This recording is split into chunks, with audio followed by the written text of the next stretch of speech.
Brekelmans de neutraliteit benadrukt. Het gaat om de Nederlandse minister van Defensie, Ruben Brekelmans, die nu ook verantwoordelijk is voor buitenlandse zaken na het vertrek van de partij NSC uit de coalitie in Nederland.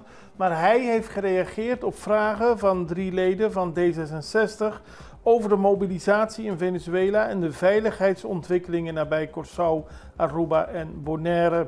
Hij laat weten dat het Nederlandse kabinet op de hoogte is van de aanwezigheid van Amerikaanse marineschepen in het Caribisch gebied, maar hij benadrukt dat het een nationaal aangestuurde inzet door de VS is.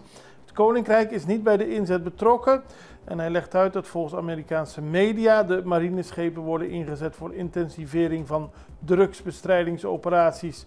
Ook zegt hij dat Amerika een van de belangrijkste partners voor het Koninkrijk is op het gebied van counterdrugsoperaties.